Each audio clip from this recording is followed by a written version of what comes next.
President Trump has set off for China for the first U.S. presidential visit in almost a decade. He faces an emboldened Xi Jinping as the Iran war clips American leverage. Live from Singapore, this is Insight with Haslinda Amin, where we dive deeper into the stories that matter with crucial context and sharp analysis. Our top team is here with me, Chief North Asia correspondent Stephen Angle and China correspondent Minmin will be joining us to explore every angle of this high-stakes summit. Plus, we'll analyze the economic and market ramifications with Michael Pettis of the Carnegie Endowment and Partners Group and Chief Strategist Anastasia Amoroso. Also on the show, traders renew bearish bets on U.S. Treasuries. Expectations grow that the Fed will raise interest rates as oil and inflation push higher. Samsung fails to reach a wage agreement with its largest labor union. The risk of a strike at the world's biggest memory supplier threatening the global AI supply chain, and the stock rally. In a surprise move, India hikes gold and silver tariffs to about 15% as New Delhi races to defend the rupee from Middle East energy shocks. And Indian fintech MobiKwik swings to a quarterly profit as it secures a new lending license. We'll discuss the turnaround with co-founder and CFO Upasana Taku.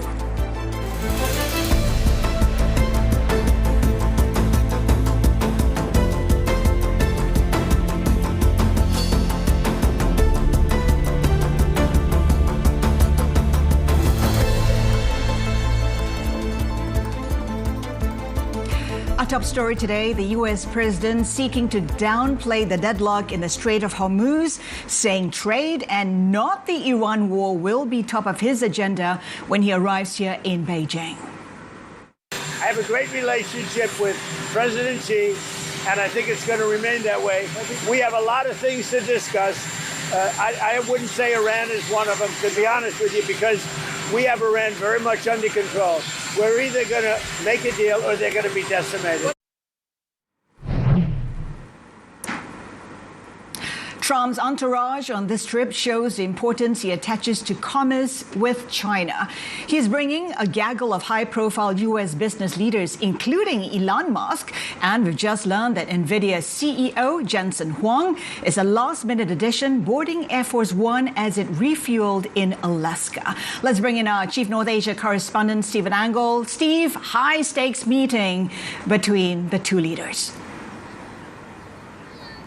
That's right, and I think that list of executives that are coming from the United States, some of them on Air Force One, including Elon Musk, and now we're hearing Jensen Huang of Nvidia, just shows you how important this is to the Americans to perhaps strike a number of commercial deals, whereas the Iran situation, as alluded to by Donald Trump as he boarded Air Force One to fly over the Pacific and be here in Beijing, is a lot more difficult to get some deliverables. What is Xi Jinping going to deliver to the United States that would be satisfactory to obviously what's been a prolonged war and, of course, the bottleneck and the chokehold that we've seen in the Strait of Hormuz? Yes, China does rely a lot on oil imports. It's the world's largest oil importer. It buys the bulk of Iran's oil exports. It has most of its imported oil coming through in normal months and normal years through the Strait of Hormuz. So yes, it does need that. But it's also built up 1.5 billion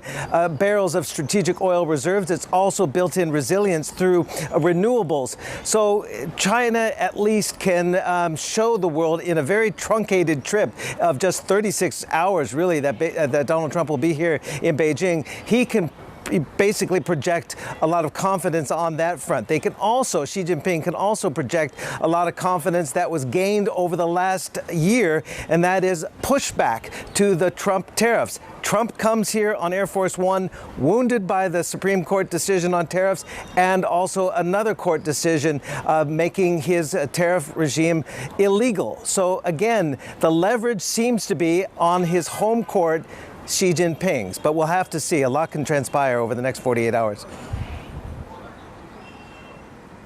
What could go wrong, Steve? So many things could go wrong. I mean, we'll have to see whether protocol rules the day, and that is pleasantries, lots of good photo ops. It will be at the Great Hall of the People, the state greeting just down the moat here from the northeast corner of the Forbidden City where we are right now, in the Great Hall of the People. That will be a lot of pomp and circumstance and ceremony. Then the two gentlemen will try and build up their personal relationship by taking a stroll in the afternoon through the gardens and the grounds of the Temple of Heaven. And then the following morning and lunch will be a working lunch. So I think the opportunities for conflict will not necessarily be there before the cameras, but there could be some contention behind the scenes and as they jockey for positions. And, you know, one thing that I've been reporting on as well is that China wanted a delayed meeting. Keep in mind, this was postponed from an earlier planned meeting shortly after the war in Iran broke out. That's not something, what we heard in the back channels, is something China wanted to deal with and have to stand on the same stage as Donald Trump, while Donald Trump justified the war in Iran. Well, 10 and a half, 11 weeks have passed since then. What China is afraid of is too much spontaneity built into this state visit. They like highly choreographed, orchestrated affairs that have agreed upon deliverables for both sides. And of course, Trump has touted good relations between the two leaders. He says he expects Xi Jinping to give him a big, fat hug. We'll see if that happens. Our Chief North Asia correspondent, Stephen Angle, thank you so much for that. Now, in the markets, Asian stocks have pared some earlier losses, with Nvidia's chief's participation in the China trip lifting sentiment. That's despite chip stocks selling off in the U.S. after a hot CPI print. Avril Hong is in Singapore with the very latest. And Avril, what's really the mood like?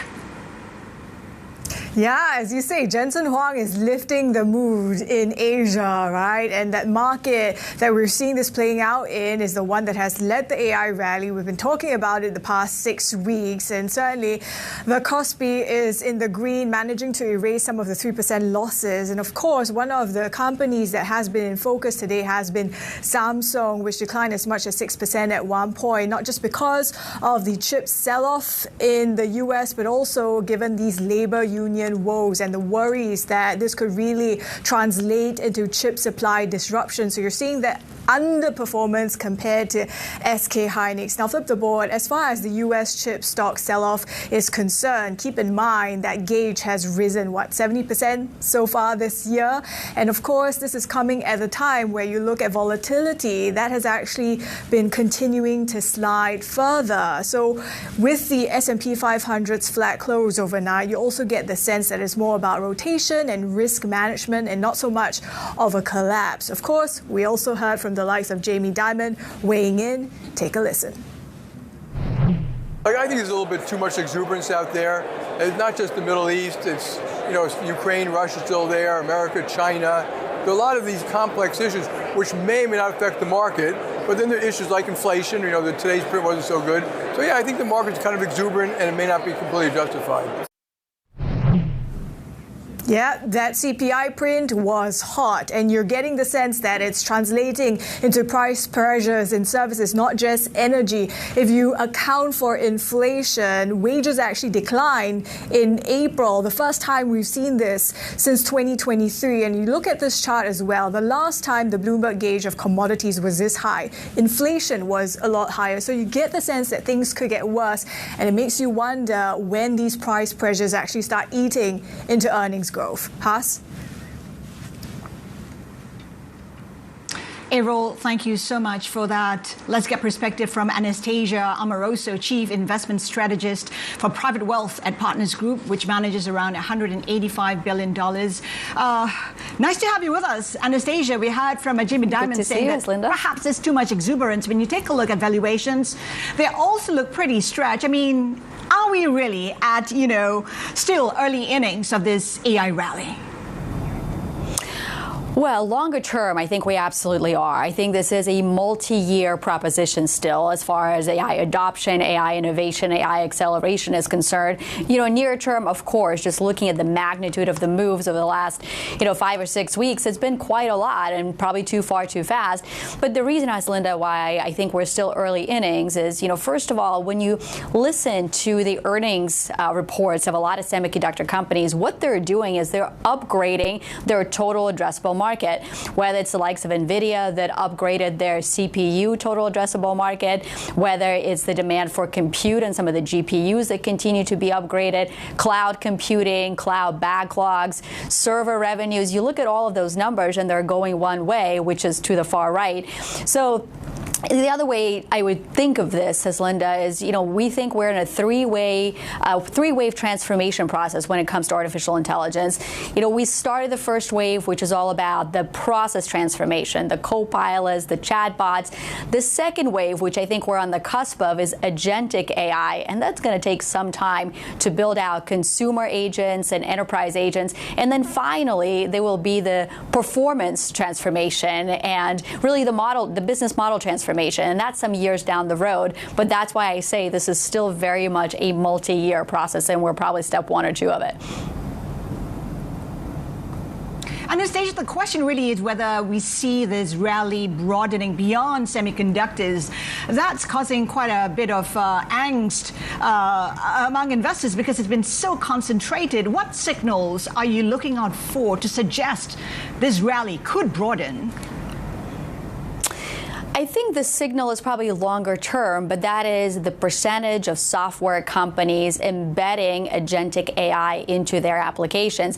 Again, when you think about the handoff of leaders in artificial intelligence, of course, the first step is to build out the hardware, the infrastructure, and kind of the asset-heavy foundation, and that's what we're doing. But the next step, and I would actually argue the biggest winners of artificial intelligence will be software companies that succeed at automating workflows and therefore see greater adoption. So for now, the markets are clearly concerned about the software trade, but I think when we pivot to actually being excited about certain software companies that are adopting agentic AI, those being rewarded in the markets, I think that will be kind of the pivot point. But again, it's a handoff. It's not a perfectly clear, you just turn the page and one day you notice that.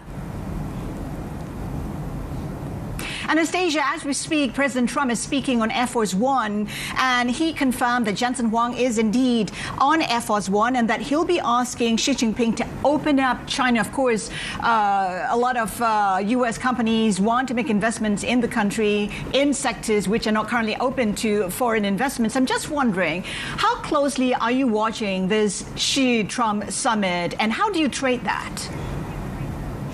Yeah, I think it's very critical, obviously, watching it very closely. On the one hand, there are some encouraging signs. The fact that you have a suite of tech CEOs that are going to China maybe really suggests that there is some room for increased collaboration and cooperation between U.S. tech and China tech and U.S. tech and, China critical minerals.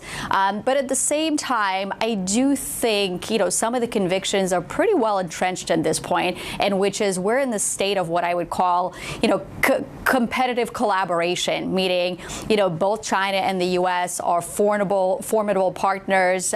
They want to collaborate in certain aspects, but at the same time, they want to self-rely and compete in other aspects. I think it's true for the U.S. and the onshoring process will continue. I think it's also very true for China.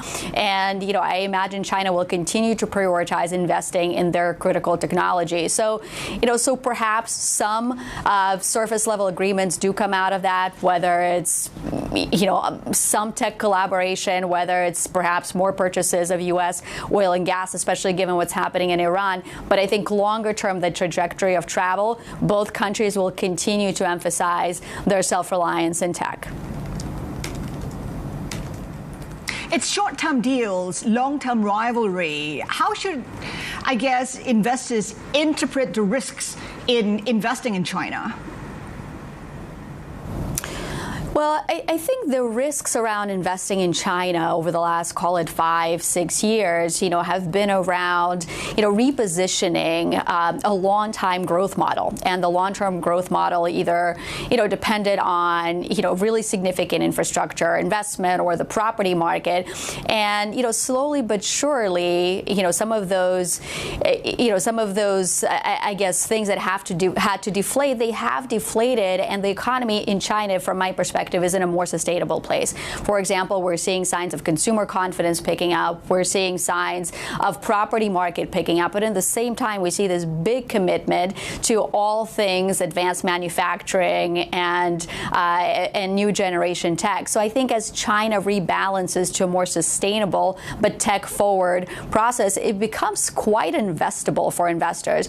And maybe that's the key point here, Haslinda, is that, in the past, investors could park their money in the United States. I think U.S. companies could cross-sell to China. They could cross-sell to the rest of the world. But what's becoming really apparent is you have to be in the region like Asia to actually capitalize on the growth that is happening, because a lot of that will be domestically sourced and domestically scaled.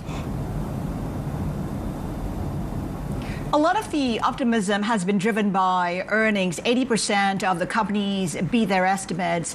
Do you see fundamentals really continuing to outweigh inflation and also, the pressure on the Fed to raise rates? I do. I mean, you're exactly right. The earnings season in the U.S., for example, has just been blockbuster. 80-some% of companies reported an upside surprise. That upside surprise was really meaningful, especially after the tech giants have reported.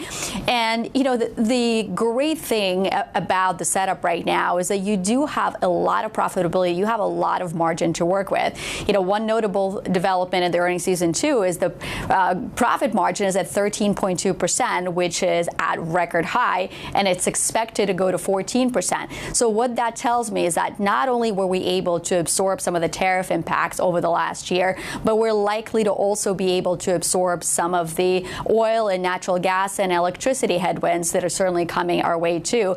I think what people underestimate, and we certainly see this in some of our portfolio companies, for example, in Partners Group, just because there is inflation doesn't mean that is an immediate hit to margins. For some of our infrastructure assets, for example, 85% of them have contracts that allow them to pass through inflation to the end consumer. So that's why the margin for the company ends up being pretty resilient. So I do, Haslinda, think that corporates can withstand the higher oil regime. I also do think consumers can withstand it too. And I know we just talked about previously that this is the first time since 2022 we have the real wage growth for the consumers that is back in slightly negative territory, but it's down 0.3%. It's not down 2.2% like real wages were in 2022. Right. Look, wage growth in the U.S. is still running 3.5, 3.8%. So even with higher commodity inflation, I think we can persevere. Anastasia, thank you so much for that perspective. Hopefully we're in the same space next time. Anastasia Amoroso, Chief Investment Strategist, Private Wealth at Partners Group. Now, still to come on Insight, we have a fresh threat of memory chip supply disruption as Samsung Electronics fails to reach a last-minute wage agreement with its largest labor union. We have analysis just ahead. Keep it here with us. This is Bloomberg.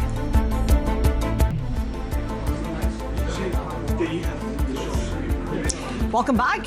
You're watching Insights, coming to you live from Beijing. Now, Samsung shares have rebounded, parrying earlier losses after the company failed to reach a last-minute wage agreement with its largest labor union. The development heightens the risk of a strike that could disrupt operations at the world's largest memory chip maker. For more, let's bring in our Seoul Bureau Chief, Kat Barton, and Bloomberg Intelligence Senior Analyst, Robert Lee. Kat, let's start with you. What caused the breakdown in wage talks? We know it was marathon negotiations. Yes, but the company Samsung and its union are really far apart on the issue of bonuses linked to AI. The company is obviously reporting like absolute record profits at the moment, operating profits going to be enormous this year, and the workers want a greater share of that. They're asking for the company to give them 15% of profits into a bonus pool, and the company is offering 10%, and unfortunately, despite 2 days of marathon negotiations, they haven't come any closer. So now we're looking at a potential walkout later this month. And we know that the Kospi plunged yesterday after President Lee Jae-myung's policy chief suggested that excess tax revenues could be returned to citizens as an AI dividend. I mean, quite a suggestion. South Korea possibly the first place globally to be talking about how to use the potential windfalls from AI. That's correct. It really highlights the growing issue around these AI company profits. The president's policy chief, who is seen by many online commentators as someone who speaks the inside track of the president's policy thoughts potentially, he was suggesting that the country needs to start looking at what to do with a record tax windfall from Samsung and also SK Hynix. Should they be looking at kind of models along the lines of what Norway did with their sovereign wealth fund? How can they use this enormous potential bonanza to benefit the country as a whole, to help citizens, especially in this age of AI, when just adding more welfare payments, just adding more government jobs isn't likely to cut it? And Rob, the stakes are high, right? Samsung is the world's largest memory supplier. There are implications for the supply chains. No, that's absolutely right. Although if you look at Samsung's share price today, it's approximately flat. So at the moment, the market seems to be taking this a little bit in its stride. And whilst it's a little bit dangerous to read too much into that share price reaction, I guess given the vested interest here in high stakes, as you mentioned, the market is hoping that a resolution is reached before this potential strike begins. Because the impact on Samsung's business, if we did see a prolonged shutdown in their high margin business, I mean, from a Samsung point of view, it couldn't come at a worse time, because currently they are narrowing the gap and catching up with Hynix in high bandwidth memory, and also they face the ongoing supply disruption of related raw materials that ultimately come through or via the Gulf region, particularly substances like helium, which is an essential raw material related to semiconductor production. And if the strike at Samsung does go ahead, Rob, I mean, what are the implications for the global AI build-out? Okay, so clearly high bandwidth memory chips, which Samsung and Hynix are the global leaders in, is an essential key component. Whilst Nvidia chips and high-end accelerators are also in short supply, they won't work if you don't have the necessary associated memory infrastructure. So if we did see a supply shutdown for Samsung, not only could that have a knock-on effect into global capex spending more broadly, but also because the margins on these products are very high, depending on how long any shutdown would last, there would also be a potentially material impact onto Samsung's profitability. And also from a practical engineering point of view, semiconductor fabs operate 24/7. If you're shutting them down for any period, even if that were to last a week or two, which is the approximate length of this proposed strike, it would take you another couple of weeks to tool these things up and get them back running at full production and full yield. So on a sort of worst case scenario as we see at the moment, the supply disruption could last up to a month, and that would lead to a material hit on Samsung's bottom line. Bloomberg's Kat Barton and Bloomberg Intelligence senior analyst Rob Lee, we thank you so much for your perspective. Still come on Inside, Michael Pettis, senior fellow at the Carnegie.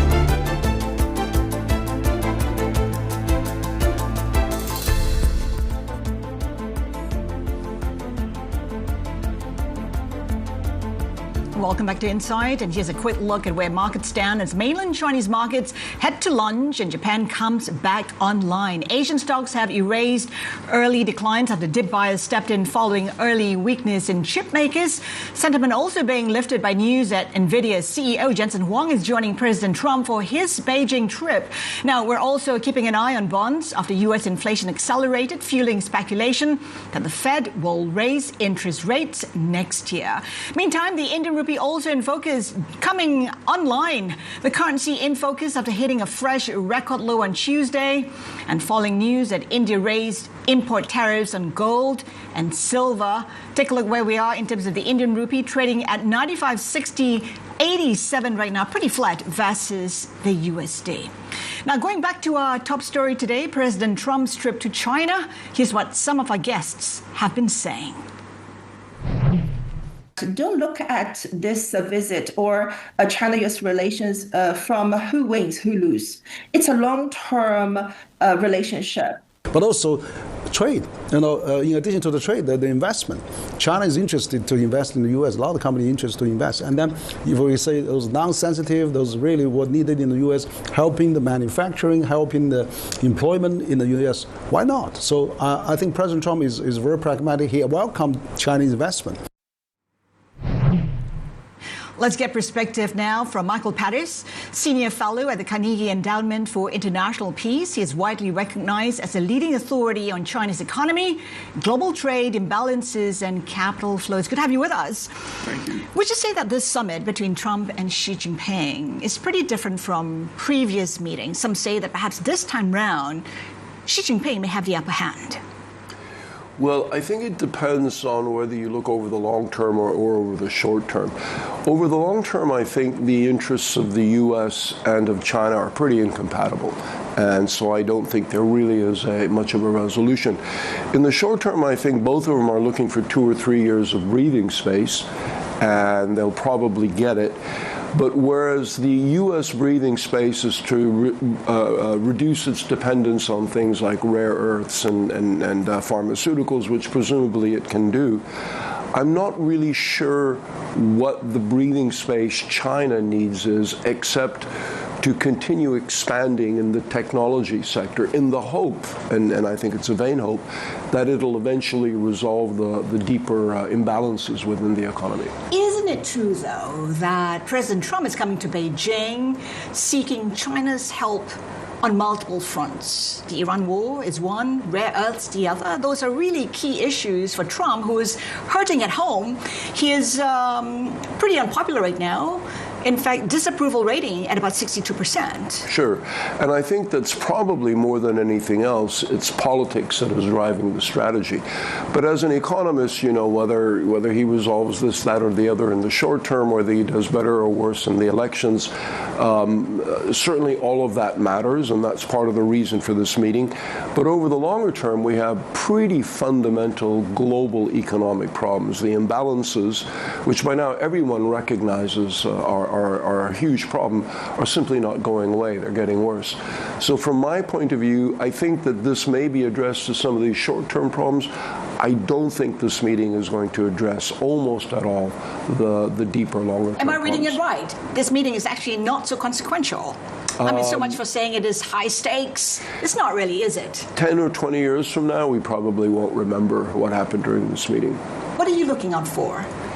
Well, because I focus mostly on China and on global imbalances, and of course the two are very closely related, what I'm looking for from China, which everyone is, including Beijing itself has said has wanted it, is to increase domestic demand without increasing non-productive domestic investment, which basically means to increase domestic consumption. And we've been talking about that for years and years and years, but it hasn't happened. It's been really, really difficult to do that. And the historical precedents make it clear it is extremely hard for a low-consuming country to raise the consumption share of GDP without a significant slowdown in growth. China is trying to raise the consumption share without a significant slowdown. No one has ever done that before, and so far China still isn't doing that. So realistically, what can China do, and what would work in its favor in terms of deals at this meeting? Well, I think what China wants is less interference in global trade. Because China consumes roughly 13% of global consumption. China is about 17% of the world. Its consumption is about 14% of global consumption. But its manufacturing is around 31% of global manufacturing. It has bet really, really heavily on the expansion of manufacturing to drive everything else. But unfortunately, because it simply cannot consume at home everything that it produces, it urgently needs the external markets to absorb what it produces. And so that, above all, is what it wants, no interference in its external sales. And also low tariffs, ironically, even as the Trump administration has come across aggressive towards China, the tariffs rate that's being imposed on China right now is the lowest level in a year. Right. You know, more than that, it's not so much that they're low or high, it's that they're totally ineffectual because they've been applied in a very non-systemic way, right? If you want tariffs to reduce your deficits and to, help you reindustrialize, the impact of tariffs has to be pretty similar to the impact of a currency devaluation, which means you need a simple tariffs on all imports. And the way the Trump administration has been doing it, I think it's been a little bit too erratic. And, it's up today, down tomorrow, and nobody really knows what it is. And I don't think you can really have a helpful tariff policy under those conditions. And do you see perhaps the U.S. threatening to raise the tariffs again to get what it wants at this meeting? Well, I think there are some extremely smart people in the administration who understand the problem. And what I tell my friends in Europe is that the U.S. is eventually going to get it right. And the reason that matters is because even though the Chinese surplus with the U.S. has contracted a lot, in reality nothing has changed. The China surplus is growing faster than ever. The American deficit is growing faster than ever. So indirectly, the U.S. is still absorbing these. And so what I tell my European friends is that if the U.S. ever does get its act together and starts to fix the deficit, that puts an enormous problem on Europe.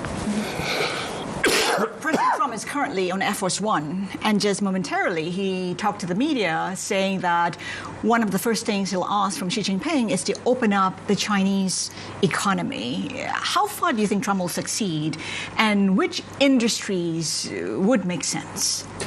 The problem is, they're focusing on bilateral aspects that don't make a lot of difference. The fundamental problem in China... Not even for the U.S.? No, not even for the U.S., because the fundamental problem in China is that you have a system that directs enormous amounts of resources into increasing production. And those resources are basically taxes on the household sector. So you have a system in which production grows faster than consumption. And until you resolve that, China has to run huge surpluses. If it's not in one thing, it's in another thing. And that's the only way to do it. To remove a few tariffs here and there on Chinese goods will have no impact at all. What's the litmus test for you at this meeting? Some say perhaps Taiwan would be it. I don't have anything to say about Taiwan. I think that's a very separate issue. My focus is really on the economics of the transaction. But geopolitics do play a part in how you negotiate economic issues. Could that be one of the strings attached to I don't pretend to have any expertise there. I really focus on the economics and on the trading side. And in terms of China's economic outlook, I'm just wondering, currently 4 to 4.5%, pretty lackluster. How soon and what would it take for China to turn around the economy? Well, they're going to grow they're going to grow between 4.5% and 5%. I can promise you that. Because the GDP growth target is not a prediction, it's a target. And the whole system has to orient itself towards achieving that target. And the one thing they have to manage, of course, is investment. So what ends up happening in China, and this has been true since 2010, whenever the economy flags, that is, slows more than Beijing is willing to tolerate, they pump up investment in one sector or another. And this has led to massive overinvestment, first in infrastructure, then in the property sector, then in manufacturing. Now it's shifting back to infrastructure. So they'll achieve the growth, but the important question is whether this is healthy growth, whether it's sustainable growth. We saw this in Japan with the famous bridges to nowhere. Ultimately, they paid a price. We saw this in Brazil in the 1970s. In the 1980s, they paid the price. So they can get as much economic activity as they want, But whether this is real growth is a separate question. So what would it take for China to see that real growth? A massive transformation of structural transformation of its economy. So, for example, if you want consumption to go up, it's very simple. Give households a larger share of what they're producing, right? But if your manufacturing sector is globally competitive because households get a lower share, then you solve one problem by undermining the other. And that's always the problem this growth model has faced. You cannot fix consumption without undermining manufacturing. Michael, thank you so much for joining us today. Michael Pettis of the Carnegie Endowment for International Peace. Now, still to come, on Insight, we get the outlook for Indian fintech with MobiKwik co-founder and CFO Upasana Taku after a second straight quarter of profit. Keep it here with us. This is Bloomberg.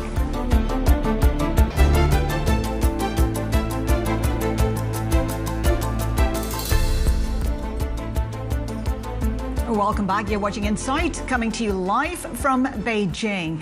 Let's do a check on Indian markets as investors weigh the impact of the Iran war on inflation and local measures to protect the economy. Avril.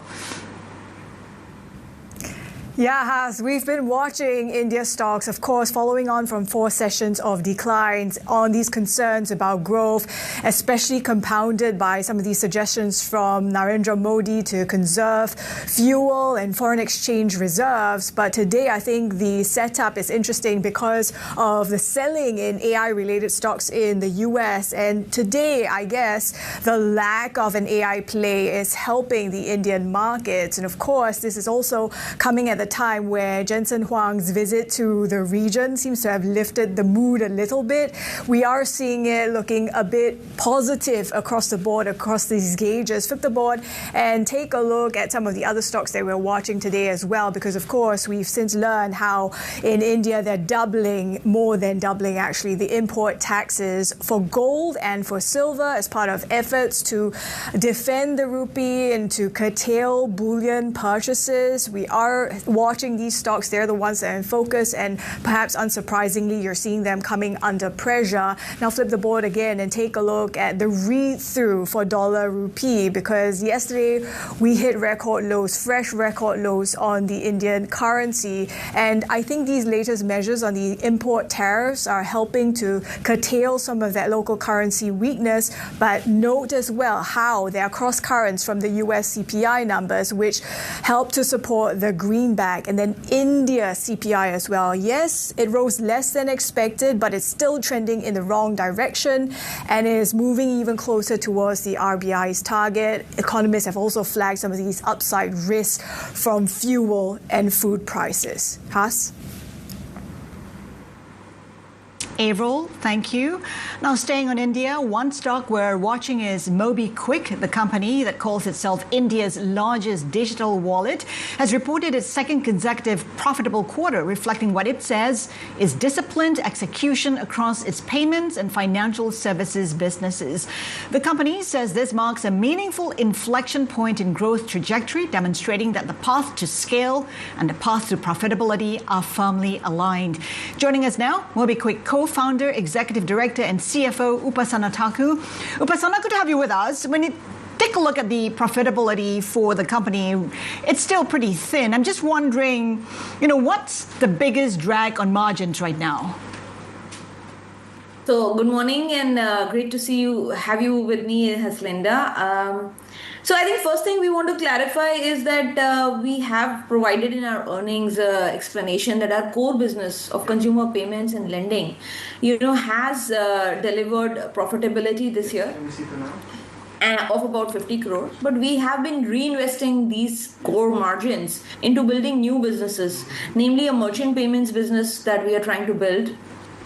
And because of that, the full year EBITDA stands at minus 5 crore, which is minus 50 million Indian rupees.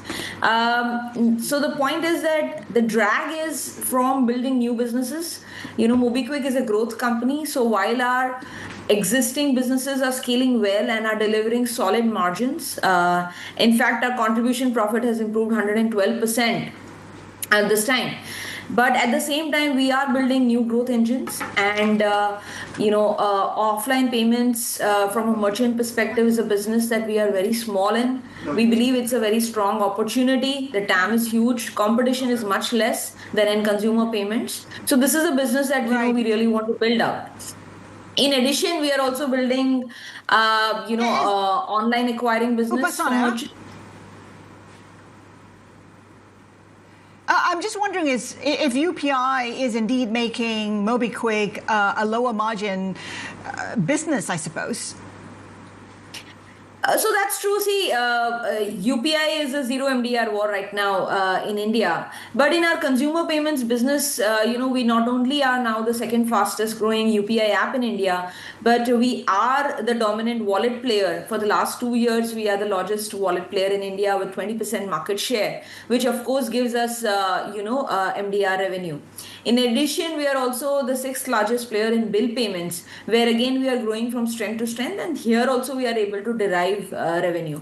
So of course, while there is pressure from zero margin of UPI, due to which the UPI take rate keeps coming down, but our payments net margin has also been quite stable, at 16 basis points, which is actually the industry leading margin in consumer payments in India today.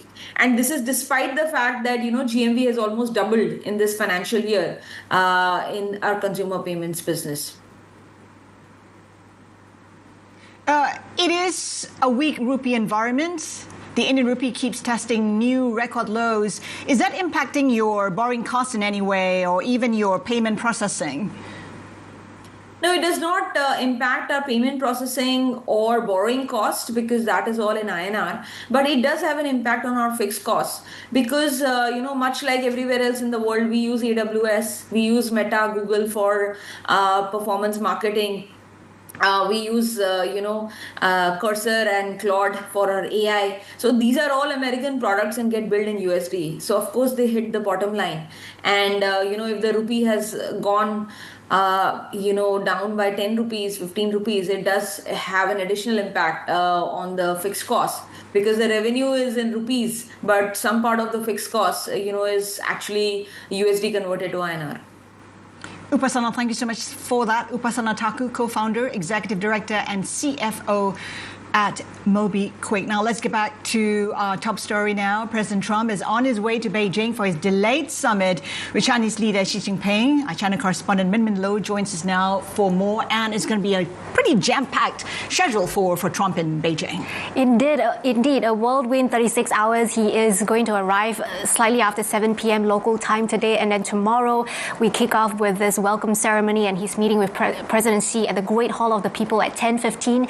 In the afternoon, he's going to take a stroll through the Temple of Heaven, a little bit of sightseeing, followed by a state banquet, and tomorrow they have morning tea, they have a working lunch, and then off he goes. He departs Beijing. So very short trip, jam-packed, full of a lot of issues that the two sides have to discuss, right? Of course, this is coming amid the Iran war happening in that backdrop, and President Trump has sort of downplayed that and said that it's not going to overshadow the talks, that trade is still going to be the most important issue, and this is coming as Jamie Sandria has floated that board of trade, right? They're likely to discuss those details. What sort of tariffs are each side willing to give up in exchange for maybe more market access into certain sectors? And you get a hint of what could be on the agenda based on who is traveling with President Trump, right? And I think we got that surprise edition of Jensen Huang joining in on the Air Force One at the refueling station in Alaska, really last-minute edition. And that is perhaps reigniting hopes that maybe, there could be some forward movement on the chips front, right? The U.S. has approved the sale of H200 chips to China, but so far the Chinese government hasn't explicitly allowed Chinese companies to buy from the U.S. Could there be further relaxation, a sale of more advanced chips to China that could incentivize China to buy more from Nvidia? So all of that going to be on the agenda. Of course, deliverables, right? You talk about perhaps a deal on chips, perhaps a deal for Boeing as well. I mean, the last time Boeing got a deal was during Trump's visit back in 2018 2017, and there was an order for 300. This time around, it could be 500, they say. Yeah, that is something that is on the agenda, and it's going to be a big deal, a mega deal that could put an end to what you said, to your point, a near decade-long freeze in orders from China. So in terms of what the U.S. wants is the 3 Bs, Boeing, beans, I'm talking about soybeans, and beef, and together these 3 could contribute about 12% of U.S. exports to China, so not an insignificant amount. But for China, what they want is the 4 Ts, trade, tariffs, Taiwan, and tech. And if you look at Chinese state media, the number 1 priority for China is not Iran, it's not even trade, is Taiwan. That is first and foremost the most important one. China wants the U.S. to exercise utmost caution when it comes to those arms deal, right? Reportedly, Trump has delayed announcing this record $13 billion arms deal with Taiwan. And there is a bit of wariness about, after all this is done and dusted, is Trump going to turn around and announce and approve that deal after the summit is over? So China really wants the U.S. to even shift its stance on Taiwan, not just to stick to the one China policy, but even something more affirmative, something more action-oriented to support this peaceful reunification with Taiwan. All very good points, but I'm interested in what's being served at the banquet tomorrow. Min, thank you. Our China correspondent, Minmin there. That is it for Insight. Horizons Middle East and Africa is up next. Of course, we continue our coverage of Trump's visit to Beijing. Keep it here with us. This is Bloomberg.